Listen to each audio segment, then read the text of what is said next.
미국 대통령 선거에 대한 한국의 반응이 뜨겁습니다. 뉴스에서는 한국 대통령 선거만큼이나 비중 있게 자세히 다루고 있습니다. 미국 대선의 이제 전통 중에 하나가 선거 결과가 나오면 패배한 후보가 자신의 패배를 공적으로 인정하고 또 승리한 후보를 축하하는 선언을 하는 겁니다. 그런데 이번 선거에서 이것을 볼 수 없을 것 같은데 트럼프 대통령이 이 패배를 인정하지 않고 또 소송을 벌이고 있기 때문입니다. 전에 20여 년 전에 20여 년 동안 청와대에서 이 대통령을 경호한 경호원이 이제 쓴 글을 이제 읽은 적이 있습니다. 이분은 4명에서 5명의 대통령을 경호를 이제 했다고 합니다. 그가 대통령들을 가까이 거리에서 모시면서 느낀 소감을 이제 이야기를 했는데 그 중에 기억나는 것은 대통령으로 처음 취임한 1년 동안 온 세상을 다 이렇게 차지한 것처럼 자신감이 차 있는데 퇴임을 6개월 정도 앞두고 있을 때 대통령의 뒷모습을 보면 그렇게 쓸쓸하게 보일 수 없다는 겁니다. 대통령이 임기를 마치고 퇴임을 하게 되면 이제 한 시민으로 돌아가게 되고 모든 사람의 관심에서 멀어지게 됩니다. 인생은 허무하고 약한데 사람이 권력을 갖고 유명하고 인기를 얻으면 자신을 대단하게 여기고 사람들도 그렇게 대우합니다. 세상은 힘있고 유명한 사람들에게 주목을 하지 보이지 않는 하나님께는 관심이 없습니다. 불신자들이야 어쩔 수 없다고 할 수 있지만 신자들인 우리들도 그럴 때가 있습니다. 우리는 이 자신의 문제에 빠져 있으면 하나님을 잊어버리고 살게 됩니다. 코로나로 인하여 신앙생활이 약해지면서 더 심해진 것 같습니다. 특히 언론에서 교회에 대한 비판적인 말을 자주 하니까 신앙이 좋은 분들도 흔들리고 또 신앙이 약한 분들은 무너지고 있습니다. 이런 상황에서 우리에게 하나님은 어떤 분이신가? 또 세상이 기독교에 대해서 말하는 것이 맞는가? 우리는 신앙에 대해서 계속 흔들리고 의심하며 지내야 하는가? 오늘 말씀을 통해서 이 부분을 정리하고 확고한 믿음을 회복하시기를 바랍니다. 시편 76편은 75편과 비슷한 주제를 다루는데 하나님은 살아계시고 온 세상을 다스리시고 또 심판하시고 구원하신다는 겁니다. 특히 교회를 대적하는 자들을 심판하시고 자기 백성을 보호하신다는 겁니다. 시편 76편은 네 부분으로 나눌 수 있는데 이 첫 번째 부분은 이스라엘에게 잘 알려진 하나님이고 이 두 번째 부분은 대적을 심판하는 하나님이고 세 번째 부분은 재판하시는 재판장이신 하나님이시고 네 번째 부분은 하나님께 예배하고 헌신해야 한다는 겁니다. 먼저 이스라엘에 잘 알려진 하나님을 살펴보겠습니다. 1절에서 4절까지 한 절씩 교대 읽겠습니다. 하나님은 유다에 알려지셨으며 그의 이름은 이스라엘에 알려지셨도다.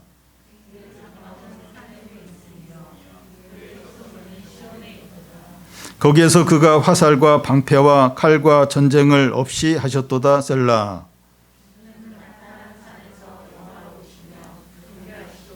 네. 1절에 유다와 이스라엘이 나오는데 이스라엘은 북이스라엘을 가리킵니다. 그래서 유다와 이스라엘은 이스라엘 전체를 말합니다.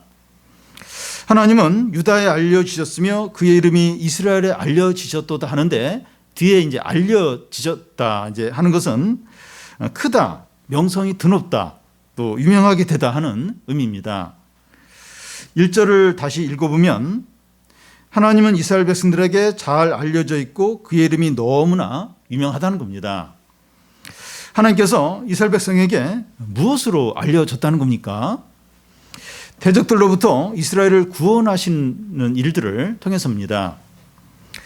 5절 6절에 나와 있는 것처럼 마음이 강한 자들과 또 장사들과 말을 탄 자들로부터 이스라엘을 구원하셨습니다. 이스라엘 역사는 하나님의 구원의 역사라고 할 수 있습니다. 예를 들면 그 애굽의 10가지 재앙을 통해서 출애굽 역사나 또 여호수아를 통해서 가나안을 정복한 역사나 또 사사시대에 주위 나라들로부터 이스라엘이 지배당할 때 사사들을 통해서 구원해 주신 역사나 또 다윗 왕 때 블레셋이나 주위 나라들과의 전쟁에서 승리한 것이나 또 바벨론 포로에서 유다가 이제 포로에서 해방되어서 다시 돌아오는 역사들, 이제 이런 것들을 예로 들 수 있습니다. 이스라엘 백성들에게 하나님은 너무나 잘 알려져 있고 너무나도 유명합니다. 이스라엘 백성들은 하나님을 잊을래야 잊을 수가 없어요. 우리가 이제 볼 때도 이스라엘 역사는 곧 하나님의 역사예요. 그래서 이스라엘 백성들은 하나님을 잊을래야 잊을 수가 없고 너무나도 이스라엘 백성들에게는 하나님은 유명한 분입니다. 주기쁨 교회나 그 유스케빈 선교회의 역사는 하나님의 구원의 역사라고 할 수 있습니다. 주기쁨 교회가 처음 이제 세워질 때를 생각해 보면 모든 것이 예비되어 있다 하는 것을 우리가 느낄 수 있었습니다. 그러니까 지금 우리가 이 교회 사용하는 의자 빼고 위에 있는 거나 뭐 강대상이나 이 모든 게 그냥 있던 거예요, 있던 거. 우리는 이렇게 인테리어를 할 줄 몰라요. 근데 다 이렇게 인테리어 돼 있는데 그냥 들어온 거죠. 그러니까 모든 게 다 예비돼 있는 그런 가운데서 주기쁨 교회를 창립을 이제 했습니다. 최근에 이제 코로나가 큰 위기였는데 이 갑자기 온라인 예배로 전환을 해야 될 거예요. 근데 우리는 뭐 큰 교회도 아닌데 이미 온라인으로 예배를 다 그런 시스템이 다 갖추어져 있었고 또 소모임을 하는데 바로 줌으로 또 이제 이렇게 소모임을 하고 그러니까 다른 교회들도 다 줌으로 하는 게 아니에요. 뭐 줌으로 하는 것도 모르더라고요. 그런 교회가 많아요. 근데 참 위기 가운데서 자, 은혜로 이제 이런 상황들을 잘 우리가 감당을 하고 있습니다. 유스케빈 캠프는 주기쁨 교회가 창립되고 나서 28번을 했습니다. 이 작은 교회가 참 이렇게 큰 교회도 감당하지 못하는 이런 청소년 사역을 이렇게 감당을 이렇게 해왔다는 게 이 하나님의 이제 은혜입니다. 우리 교우들의 지난 삶을 돌아보아도 참 하나님의 은혜들을 많이 발견할 수 있는데 뭐 질병의 문제, 뭐 입시 문제, 경제적인 문제, 사업 문제, 또 이렇게 회심하는 이런 일들을 통해서 많은 기도응답을 경험을 했습니다. 다음 주일이 이제 추수감사 주일인데 이 코로나 가운데서 감사한 제목들이 너무나 많아요. 너무나 많습니다. 우리가 다 잊어버려서 그렇지 너무나도 많습니다. 그중에 한 가지를 좀 그 예를 들면 우리 교우들이나 우리 교우 가족 중에서 딱 한 분만 이제 코로나에 감염이 됐고 감염된 분이 없습니다. 우즈벡에 있는 김내나 집사님의 모친이 이제 코로나에 감염이 되셨는데 이제 회복이 되셨어요. 지금 72세신데 우리나라에서 72세는 뭐 그렇게 많은 나이가 아닌데 우즈벡에서는 굉장히 고령에 속하는. 그런데 그 고령의 나이에 이제 코로나 감염이 되셨는데 회복이 되셨어요. 이게 나으셨고 지금 또 회복 중에 계십니다. 하나님은 우리에게 너무나 잘 알려져 있고 유명해요. 너무나도 유명한 그런 존재십니다. 근데 문제는 이스라엘 백성들이 하나님을 잊어버린 거예요. 그래서 다른 나라의 지배를 받고 포로로 끌려가고 망하게 됩니다. 우리는 문제에 빠지거나 욕심대로 살거나 이 침체에 빠지면 하나님을 잊어버리는 거예요. 하나님이 우리에게 너무 잘 알려져요. 너무나 유명해요. 근데 내 문제에 빠지고 욕심에 빠지고 침체에 빠지면 하나님 잊어버리게 됩니다. 우리는 탕자처럼 하나님을 잊어버리려고 하고 또 거리를 두고 또 떠나 살고 싶은 마음이 있어요. 우리는 그런 마음이 있습니다. 이 시간 우리 자신을 한번 돌아보면 좋겠습니다.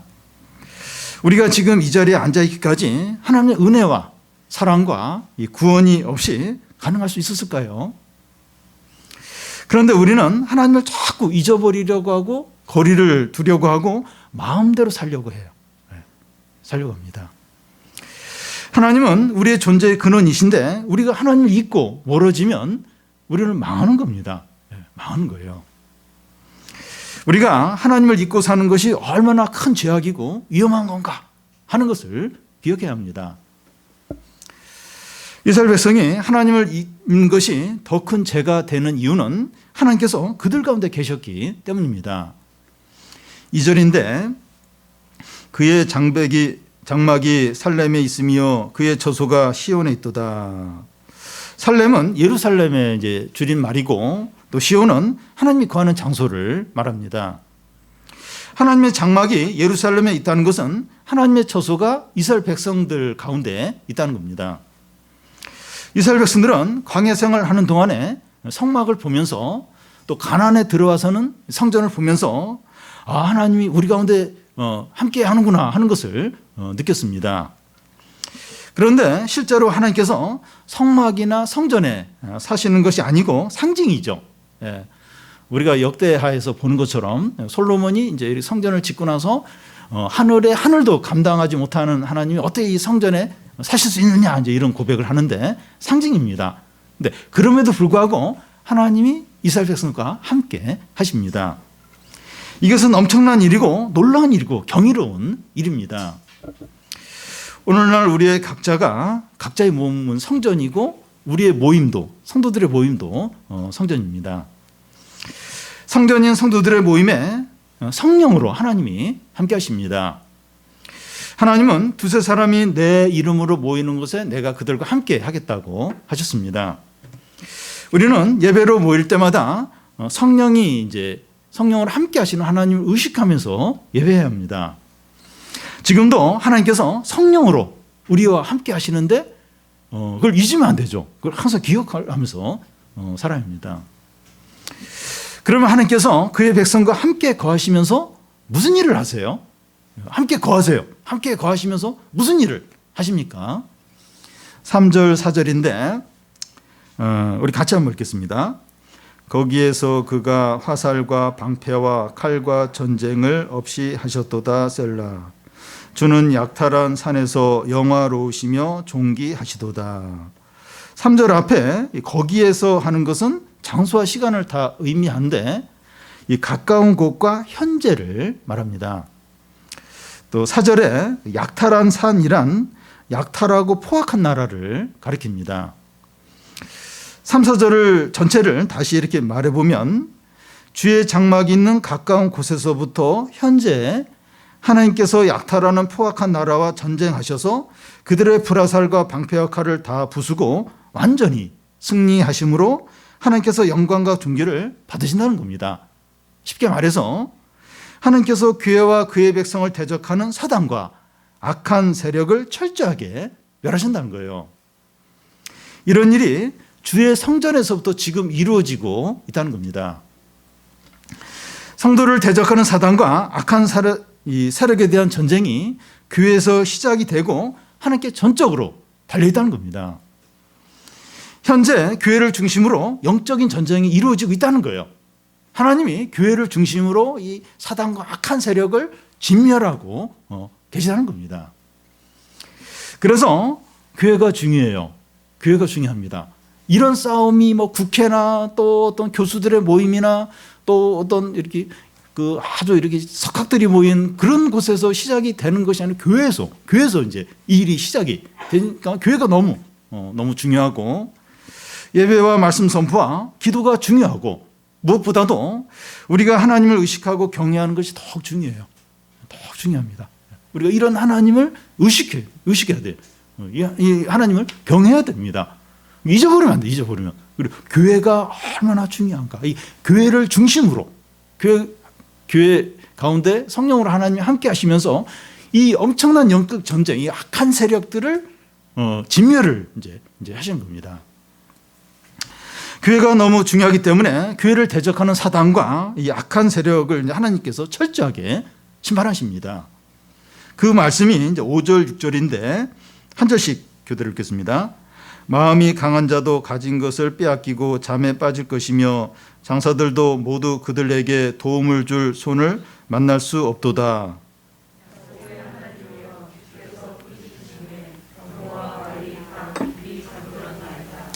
여기 마음이 강한 자는 용사들을 말하고 또 빼앗기고 하는 것은 두려움에 사로잡히는 것을 말하고 또 잠에 이게 빠진다고 하는 것은 죽음에 이르는 것을 말합니다.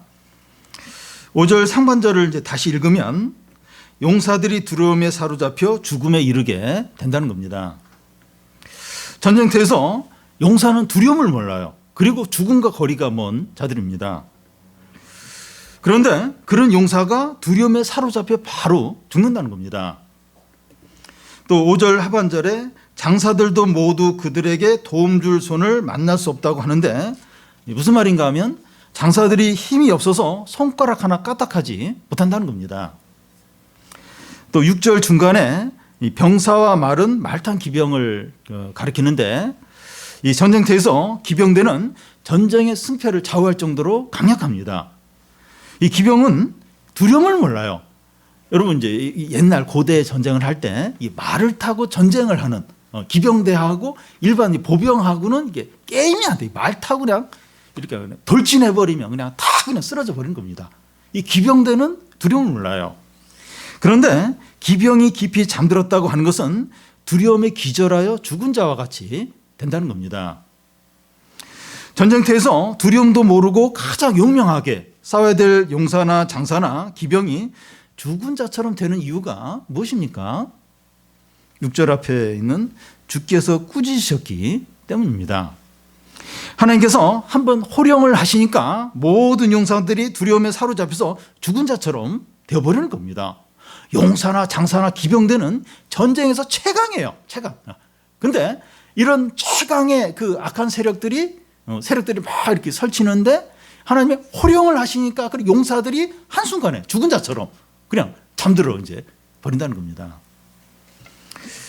이 대표적인 예를 들면 그 아수르 왕 사네립 군대 18만 5천 명이 예루살렘 성을 에워쌌어요. 에워싸고선 막 그 랍사게가 그 하나님과 또 그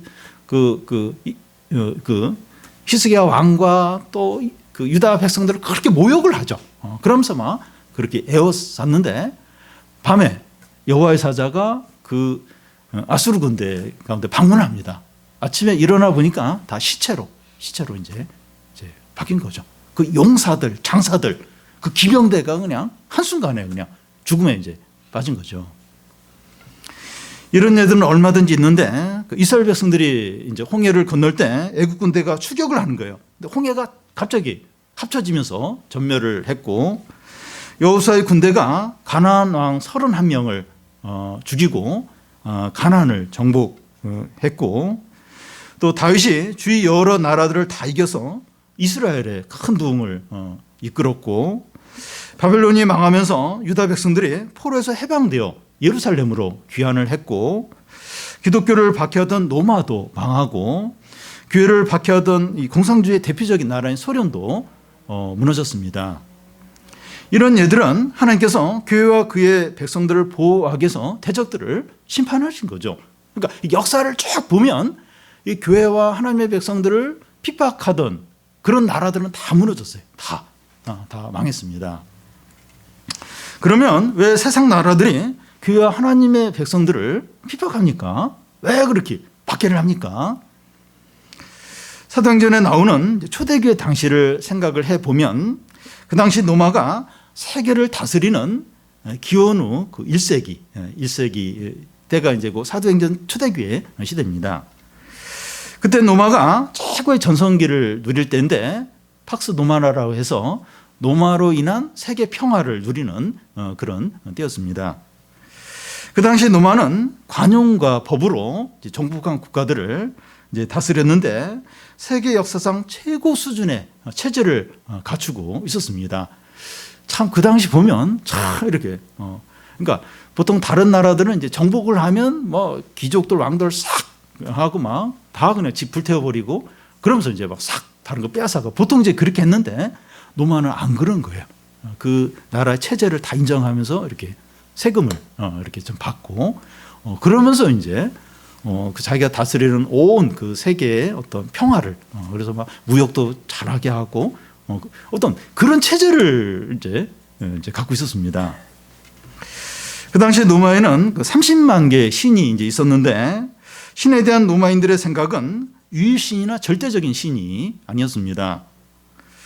로마 사람들은 이제 신들은 이제 사람을 도와주는 그 존재이지 사람이 신에게 절대적으로 복종할 필요가 없다고 그렇게 생각을 했습니다.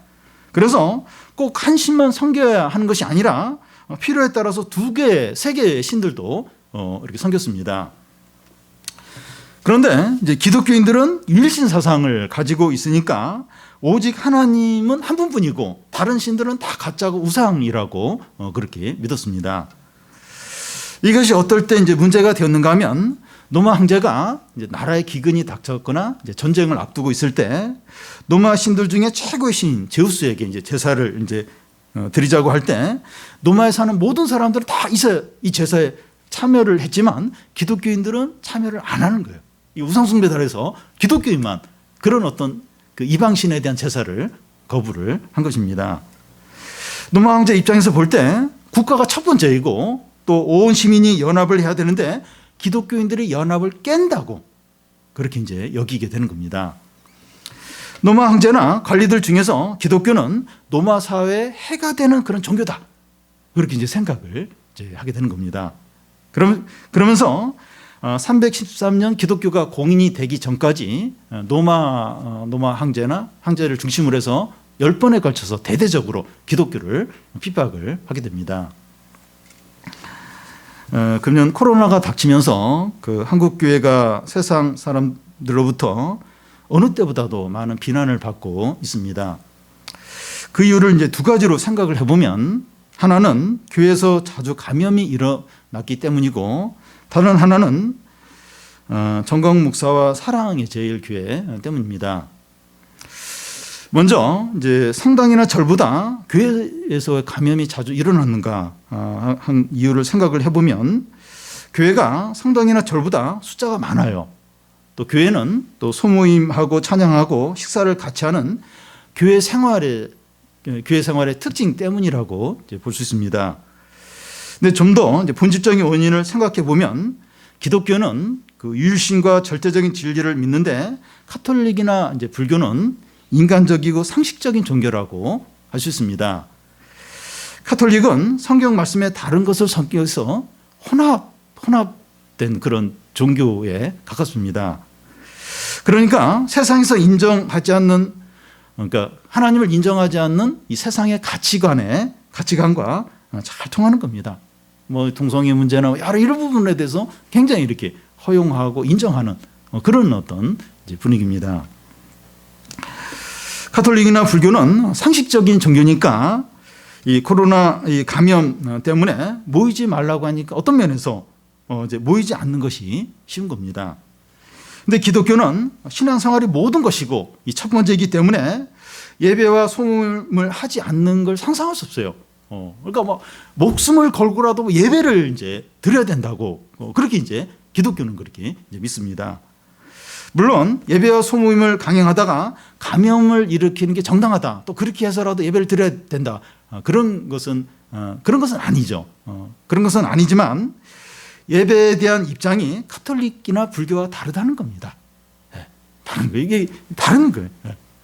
이제 그렇다고 해서 뭐 이렇게 교회에서 이제 감염을 일으키는 건 괜찮다, 정당하다 그 얘기가 아니라 이게 다른 거예요. 이 카톨릭이나 불교가 이제 자신들이 지내는 어떤 종교 생활하고 이 기독교에서 이런 신앙생활하고는 본질적으로 이제 많이 다른 겁니다. 나머지 한 가지는 이제 정광훈 목사와 사랑제일교회 문제인데 이 문제 때문에 교회가 비난을 많이 받았습니다. 이 문제의 원인은 교회가 정치 세력화 되었기 때문입니다. 이로 인하여 교회와 기독교가 세상 사람들로부터 신뢰를 많이 잃어버렸습니다. 교회가 정치 세력화될 때 신뢰를 잃게 됩니다. 사회에 대한 영향력을 현격하게 잃게 됩니다. 역사적인 예를 들면 미국 교회가 세계대전이 일어나기 전까지 미국 사회에 신뢰가 있었고 영향력이 컸어요. 그런데 2차 세계대전이 끝나면서 그 미국의 많은 교회가 보수와 진보로 나뉘어서 정치 세력화되기 시작했습니다. 그러면서 이 미국 교회와 신자들의 영향력이 미국 사회에 현격하게 약해지게 되었어요. 신뢰도 많이 잃어버리게 되었습니다. 그런데 이제 의문이 들 수 있는 것은 이 성도가 이 세상의 빛과 소금의 역할을 해야 하지 않느냐? 그것은 성도의 전 삶을 통해서 하는 겁니다. 가정과 학교와 직장과 모든 사람과의 관계에서 빛과 소금의 역할을 하고 사회에 대해서는 정의를 위해서 적극적으로 활동을 하는 겁니다. 그런데 우리가 다 본 것처럼 전 목사와 사랑제일교회처럼 사회가 교회가 이 정치 세력화 될 때 신뢰를 다 잃어버리는, 영향력을 현격하게 이제 잃어버리는 겁니다. 보수나 진보나 마찬가지입니다. 여러분, 세상은 본질적으로 하나님에 대해서 적대적입니다. 그런데 코로나 상황에서 교회 문제가 드러나면서 그 언론사들을 중심으로 교회를 향하여 쉬지 않고 비난하는 것을 볼 수 있습니다. 학교나 직장이나 어디서나 이렇게 사람들이 모이는 곳에서 교회에 대한 이 부정적인 이야기를 많이 합니다. 이런 분위기에서 신앙이 좋은 사람들도 위축이 되고 신앙이 약한 사람은 무너져 버리고 신앙의 경계에 있던 사람은 그냥 이렇게 불신앙에 빠져버리고 전도가 막혀버렸어요. 우리는 이런 상황 가운데서 어떻게 됩니까? 회개를 하고 또 바른 믿음을 회복하는 기회로 삼아야 합니다. 교회가 이제 세상으로부터 이런 치복을 받는 것은 그 역사적으로 자주 있었습니다. 그러니까 지금 우리가 현재 이런 걸 처음 겪는 게 아니라 역사적으로 수없이 이런 일이 반복해서 있었습니다. 중세 가톨릭이 1000년 동안 종교가 이제 타락하고 암흑기가 지속이 되자 교회와 신에 대해서 반대하는 새로운 변화를 추구하는 운동이 일어났는데 르네상스 이제 문해부 이제 운동인데 그러면서 이제 또 종교 분야에서도 이제 종교 개혁이 일어나게 됩니다. 한쪽은 반종교, 반교회, 반기독교를 추구하면서 과학, 문화, 예술, 철학 등을 이제 발달시키는 쪽으로 나갔습니다. 그러면서 다른 한쪽은 이제 바른 신앙을 회복하고 하나님의 말씀으로 돌아가자 이제 하는 겁니다. 한쪽에서는 하나님을 이제 대적해요. 그리고 이게 반기독교적으로 그러면서 다른 어떤 예술, 뭐 문학, 정치 막 이걸 막 그 인본주의 중심으로 막 그쪽으로 나갑니다. 다른 한쪽은 이제 우리가 잘못된 신앙생활을 해서 이제 이런 일이 일어났으니까 바른 신앙을 회복해야 된다. 그러면서 신앙으로 돌아가는 이 두 부류로 이제 이렇게 나타나게 됐습니다. 요즘 한국 교회 문제들이 드러나면서 이제 실망할 수 있는 분위기인데 이럴 때 신앙으로부터 멀어지는 기회가 될 수도 있고 바른 믿음을 회복하는 기회가 될 수 있습니다. 지금 우리는 교회적으로 개인적으로 이런 중요한 시점에 놓여 있습니다. 어느 때보다도 지금 교회가 이런 시점, 상황적으로 어렵지만 또 이렇게 교회가 이렇게 조롱당하고 이런 적이 없었어요. 지금 교회적으로 개인적으로 아주 중요한 시점에 놓여 있습니다. 사단은 이런 좋은 교회를 절대 놓치지 않죠. 막 충동질하고 또 막 이렇게 공격하고 얼마나 좋은 교회를 지금 사단은 지금 막고 있는지 모릅니다. 신앙을 흔들어 놓고 넘어뜨리고 삼켜버리고 죄의 노예로 지금 만들어 버리고 있습니다. 우리가 어느 때보다도 깨어있고 다른 영혼들을 들어주고 교회의 부흥을 위해서 기도를 해야 할 때입니다. 교회 부흥이라고 하는 것은 그냥 이렇게 숫자가 많아지는 뭐 그런 의미가 아니라 진정한 부흥, 거룩한 부흥, 말씀을 통한 진정한 부흥을 해서 기도해야 될 때죠. 그리고 우리 자녀들 또 이렇게 연약한 영혼들을 붙들어주고 또 우리 개인적으로 신앙이 다시 회복이 되고 성령 충만하고 이런 몸부림이 얼마나 필요한지 몰라요. 우리 자신이 자꾸 위축이 되고 흔들려요. 약한 사람은 더 흔들리고 교회는 시험에 들고 못 모이죠. 못 모여. 근데 이것보다 더 심각한 건 이제 이 본질적인 이 불신앙이 이제 막 교회에 대한 어떤 불신 이게 막 우리 안에 이제 생길 겁니다. 얼마나 많이 지금 기도하고 은혜가 필요한 때인지 모릅니다. 우리가 깨어있고 기도하고 부르짖으면 소망이 있습니까? 있어요. 있습니다. 하나님이 살아계셔서 역사하고 계시기 때문에 그래요. 그렇기 때문에 소망이 있습니다. 7절부터 이제 9절까지의 말씀인데 우리 한 절씩 교대를 읽겠습니다. 주께서는 경외받을 이시니 주께서 한번 노하실 때 누가 주의 목전에 서리이까.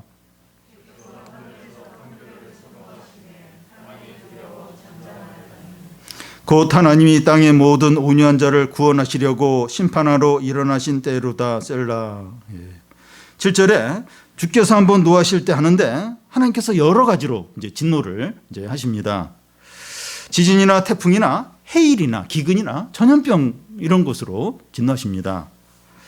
코로나19가 퍼지니까 온 세계가 떨고 있고 또 해결책이 없고 앞으로 어떻게 될지 모릅니다. 이 바이러스 하나가 지금 이렇게 전염이 된 건데 지금 뭐 해결책이 없어요. 모든 게 올 수도 됐습니다. 하나님께서 어느 날 어떤 사람의 권력도 가져가시고 재산도 가져가시고 인기도 가져가시고 건강도 가져가실 수 있습니다. 건강을 가져가셔 버리니까 그 이건희 회장의 경우에 재산이 18조 원인데 아무런 도움이 안 돼요. 아무런. 하나님이 그냥 건강을 이렇게 가져가니까 18조 원의 돈이 아무런 소용이 없었습니다. 주께서 한번 노하실 때 누가 주의 목전에 서리이까. 주께서 하늘에서 판결을 선포하심에 땅이 두려워 잠잠한다는 거예요. 주께서 한번 노하시는데 누가 그 앞에 서서 뭐 이렇게 할 말하고 그럴 수 있겠느냐. 하나님이 하늘에서 판결을 하시니까 땅이 잠잠하다는 겁니다. 지난 10월 10일 북한 노동당 창건일 기념식에서 보니까 김정은이가 대단하더라고요. 대단하게 보이더라고요. 그런데 하나님께서 하늘에서 김정은에 대해서 어떤 결정을 내리시면 하루아침에 어떻게 될지 몰라요. 지금 체중이 뭐 140kg라고 하는데 건강하다고 그래요. 근데 몰라요. 하늘에서 어떤 결정을 내리면 하루아침에 무슨 일이 날지 모릅니다. 지금 부와 권력과 인기와 건강과 모든 것을 다 가졌기 때문에 모두가 이 불화하는 사람이 있더라도 하나님께서 하늘에서 그에 대해서 어떤 결정을 내리면 한순간에 모든 것을 다 잃어버릴 수 있습니다. 우리는 어떤 사람 두려워하거나 부러워하지 않아야 돼요. 그러니까 하나님이 허락할 동안만 그 사람이 자기 그 가진 거 가지고 막 이렇게 자랑도 하고 사용도 하는 거죠. 그래서 사람 너무 두려워하거나 너무 부러워하지 않아야 됩니다. 왜냐하면 어떻게 될지 몰라요. 하나님이 그 허락하신 때까지만 그 사람이 그거 가지고 막 이렇게 뭐 자랑하고 사용하는 거죠. 여러분, 하나님은 심판과 구원을 동시에 행하십니다. 이 하나님께서 위에 있는 자리와 아래에 있는 자리를 수시로 바꾸십니다. 이 트럼프 대통령은 한 번 더 이제 대통령을 하고 싶어 하는데 안 될 것 같아요. 보니까 바이든으로 바뀔 것 같아요. 하나님이 하시는 거죠. 이번에 선거를 보니까 뭐 이렇게 트럼프가 확 큰 격차로 이제 질 것 같은데 또 안 그런 거예요. 막 이렇게 뒷심을 발휘하고 그래도 안 돼. 이 트럼프는 이번에 안 될 것 같아요. 하나님 다 하시는 거죠. 자리를 바꿔요. 위아래를 수시로 바꿉니다. 10절에 하나님이 모든 온유한 자를 구원하시려고 심판하러 일어나셨다는 겁니다. 여기 온유한 자는 환난 가운데서도 인내하며 믿음으로 자신의 십자가를 지고 묵묵히 걸어가는 자를 가리킵니다. 다들 욕심으로 살고 교만하고 자랑하고 이 쾌락을 쫓아 사는데 믿음으로 제한된 삶을 사는 것은 바보이고 손해보는 것 같고 불행하게 보일 수 있습니다.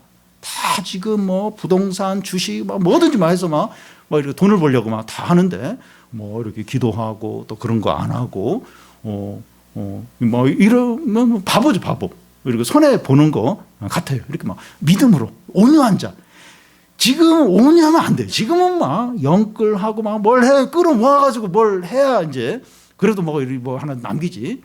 온유하면 이제 망하는 겁니다. 근데 온유한 거예요. 믿음으로 살고 하나님 바라보고 이제 그렇게 이제 사는 겁니다. 그런데 하나님께서 한순간에 이런 자를 높이시고 교만한 자를 낮추시는 겁니다. 그러니까 하나님이 안 계신다면 그냥 막 욕심으로 막 이렇게 교만하게 사는 자가 행복한 자죠. 성공한 자죠. 근데 하나님이 계세요. 하나님. 하늘에서 판결하고 이렇게 집행을 하시는 겁니다. 하나님이 호령을 하시는 거예요. 호령을 하시는 거예요. 누가 그 앞에서 까불겠느냐 하는 거예요. 하나님이 계십니다. 하나님이 윗자리와 아랫자리를 수시로 바꿔요. 그래서 믿음으로 살고 하나님을 경외하고 또 이렇게 그런 온유한 자가 이제 살 수 있는 겁니다. 하나님이 높이세요. 한순간에 온유한 자를 높이고 교만한 자를 내리치십니다. 낮추세요. 시편 기자는 이런 하나님께 어떻게 하라고 합니까? 11절을 우리 같이 한번 읽겠습니다. 너희는 여호와 너희 하나님께 서원하고 갚으라. 사방에 있는 모든 사람들도 마땅히 경외할 이에게 예물을 드릴지로다. 너는 여호와 하나님께 서원을 갚으라 하는데 이 너희는 여기서 하나님의 백성을 말합니다. 이 서원하고 갚으라고 하는 것은 서원 기도한 것을 반드시 지키라고 하는 것인데 하나님께 신실하고 순종하고 헌신하라는 겁니다. 그러니까 막 세상이 조롱해요. 조롱하고 막 비웃고 막 교회를 대적하고 세상의 분위기가 그래요. 그렇지만 이 하나님의 백성들은 하나님께 아주 신실하고 하나님께 예배하고 하나님께 순종을 이제 하라는 겁니다. 또 사방에 있는 모든 자들도 마땅히 경외할 이에게 예물을 드리라고 하는데 이 하나님 백성 주위에 있는 사람들을 가리킵니다. 이 사람들은 하나님의 백성을 통해서 하나님에 대해서 들어서 알고 있는 자들입니다. 마땅히 경외할 분이 하나님밖에 없다는 거예요. 마땅히 경외할 이에게 그 이제 예물을 드리라고 하는데 하나님께 예배를 이제 하라는 겁니다. 그러니까 이제 그 하나님 백성이 있는데 믿는 자가 있는데 그 뭐 가족이든지 또 우리가 직장에 있든지 학교에서든지 그 친구들 있잖아요. 막 듣는 거예요. 하나님에 대해서. 그런 자들에게 마땅히 경외할 분이 하나님이니까 그 하나님께 예물을 드리라는 거예요. 그러니까 그 하나님께 예배를 드리라는 겁니다.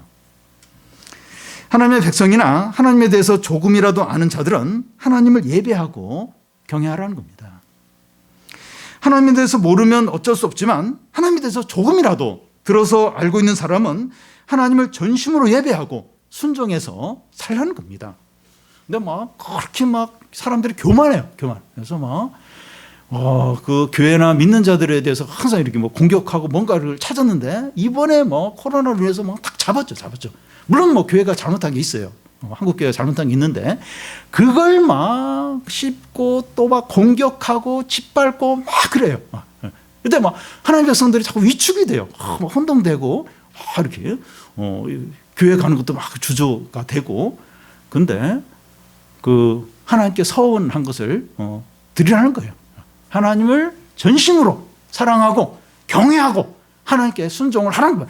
세상이 어떻게 하든지 그리고 하나님에 대해서 조금이라도 들은 사람은 그거 가지고 막 같이 비난하고 막 그러면 안 되고 너 하나님에 대해서 조금이라도 들었지? 그러면 마땅히 경외할 분이 하나님이라는 거예요.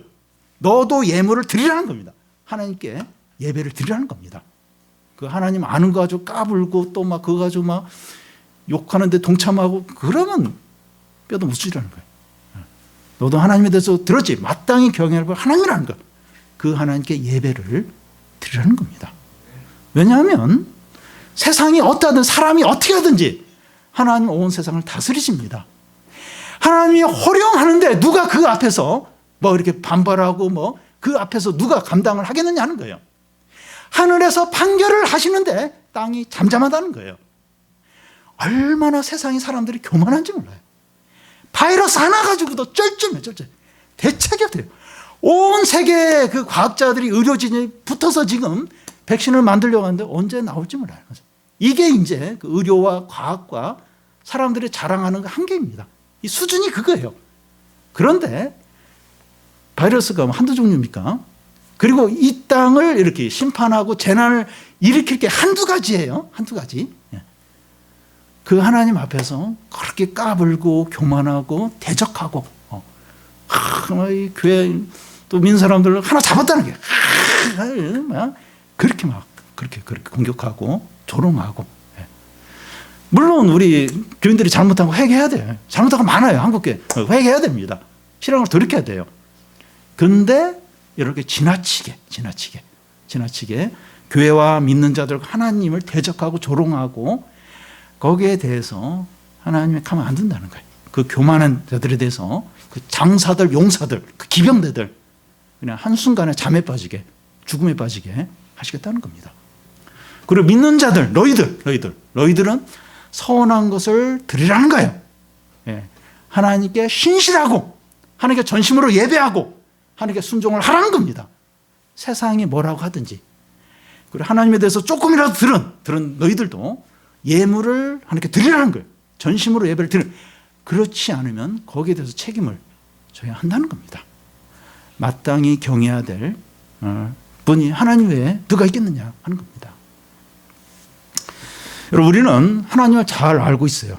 잘 알고 있습니다.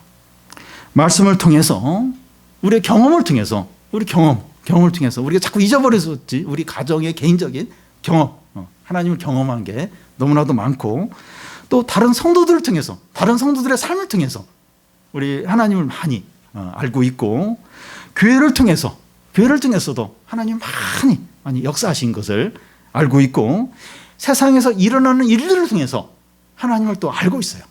많이 알고 있습니다. 우리가 하나님을 모르는 자처럼 살지 않아야 됩니다. 하나님 잊어버리고 살면 안 돼요. 이 세상과 현실 가운데서 이 세상이 어떠하든지, 사람들이 뭐라고 하든지 우리는 더더욱 하나님을 경외하고 예배하고 순종하고 헌신하시기를 바랍니다.